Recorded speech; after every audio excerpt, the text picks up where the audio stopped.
there's not much you can do with 5 plays in the first quarter, right? Like you did last week. But then you got really hot throwing the ball at the end of the second, beginning of the third.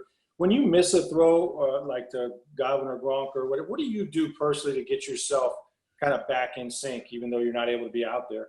Yeah, it's tough, because those are important plays earlier in the game because, if you hit them, then you are on the field and it's not only 5 plays and then you get in the rhythm earlier. And I kind of said after the game, you got to be sharp from the moment you take the field. And I think for me, it's about, it always comes back to technique, and I'm always analyzing why something worked or why something didn't work, whether that's a play or throw or, a thought in my head. Sometimes it's mental, sometimes it's physical, and then you just got to try to make the correction. If you feel like it was a very decisive play and you missed the throw, might have to do something with your technique, your mechanics, your timing. If you're kind of in between, it can be a little mental issue where you just couldn't, you just wanted to pull the trigger a little bit quicker, but you didn't get to it. And then you got to try to just play quicker in your head. So it can really be a number of things. And regardless, you got to clean it all up.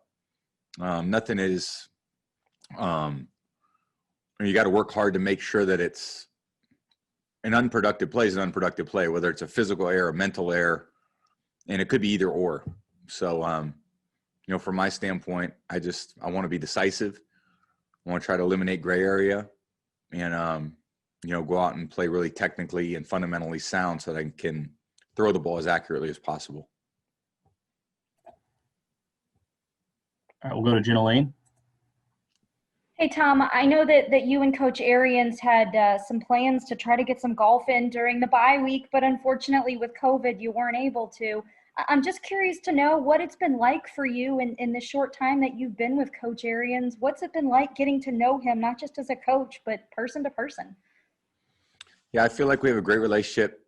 From the moment I got here, we've had just great dialogue, and I certainly appreciate, all the insight he gives me and, the way that he coaches and leads. And, it's been a different year for all of us dealing with those type of circumstances where normally you would have opportunities to, get to know each other in a different way.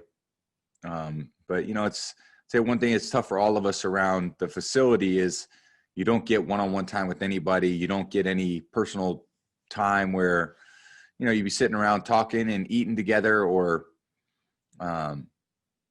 there's no close contact. So, every conversation is just very different than what it's been in the past. So we're making the best of it. It's like I said, it's a very open, honest, dialogue about, how we think that we can, certainly how I can be most effective, and any questions he has.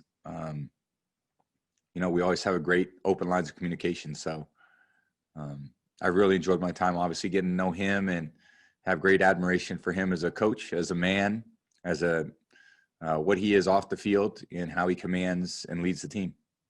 All right, we'll go over to Greg Allman. Hey, Tom, obviously you guys have gotten a lot out of Ronald Jones this year. He's dealing with not only the broken pinky, but with being on the COVID list right now as well. I just want to ask you, obviously you have a lot of confidence in all of your backs, but just what you do, whether it's Fournette or anyone else, just to make that work on and adjust on Sunday.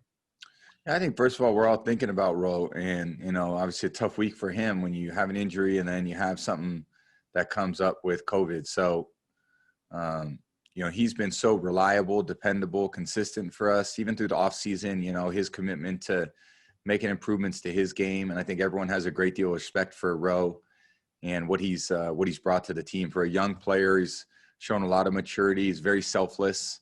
And I love being in the back, when he's in the backfield with us, and got a lot of confidence in him. I got a lot of confidence in the other backs. Leonard's played a lot. He's done a lot of great things. Shady's done a great job. Keyshawn's done a great job when he's been in there. So we got a really talented backfield, and we just got to continue to find ways to use them all so that they can all be productive. All right, we're going to go to Scott Reynolds. Hey, Tom, you might not see him much on the practice field because he's running scout team for the defense, but Josh Rosen's a guy that was a former first-round pick who's on his third team in 3 years. What's your impressions from him, your interactions, whether it be on the field or in the meeting rooms? Yeah, again, I think it's not as much interaction as we all probably would have liked or enjoyed, but we have a great quarterback room. Blaine and Griff, it's a lot of conversation about football and some veteran guys, and then Josh, the younger guy, but Josh has a lot of experience too. So it's a strong group. It's a group that works really hard, and we're all trying to be the best we can be for one another. So if I have things that I want to share with those guys, I let them know. They're all very supportive of me over the course of the week. And, Josh has done a great job in his role. Blaine's done a great job. Griff's done a great job. We have a great room. We have time for a few more. We'll go to Joey Knight. Tom, how surprised were you that you got that interference whistle at the end of the first half? It doesn't seem like that's called very often in that situation. I didn't really see it till after the game, but the way that it played out, it was. Coach made a good point earlier in the week. It was a kind of a Hail Mary type play, and we didn't really get quite all the guys to the spot that where the ball was coming down. We just got one guy, so it was pretty obvious when it was just Gronk, and then the linebacker had his body turned into Gronk and had his hands up, and Gronk really didn't have opportunity to make the play. So you're right, it's not called that often. And in that case, I think we're certainly happy the ref made the call, but we're not expecting to get too many of those. So. All right, we'll go over to Jane Slater. Hey, so I'm curious, you talk about how you're always analyzing why something works or doesn't work. And talking to your OC, Byron Leftwich, he said, seeing a guy like you at your position, especially in December, you've been through it all. So the question's twofold.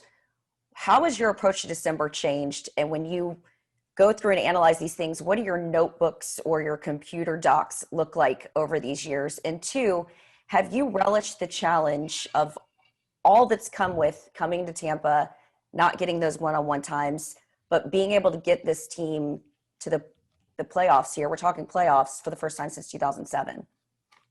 Well, I think we're talking about winning one game against the Falcons, so that's kind of where it is for us. And then I think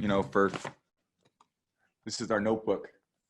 You think we're building rockets with the amount of information that's in here, just for a bunch of football players. So that all adds up, and all those plays add up, all the schemes add up, and over the course of the year, you get to December. I think the nice part about December is, when you scout an opponent, you feel like you really know them pretty well because they're not putting in a new defense this week. They're going to run what they run. They've been running what they run all year. You got to try to evaluate what the strengths and weaknesses are. I'd say the challenges are earlier in the year. You don't always have a great idea of what they've done in the offseason and so forth. So now they're doing the same thing for us. So they got more knowledge, than they had earlier in the year. So when you play teams late, it's really preparation really takes over. Preparation so you can go out there and play with confidence and execute well.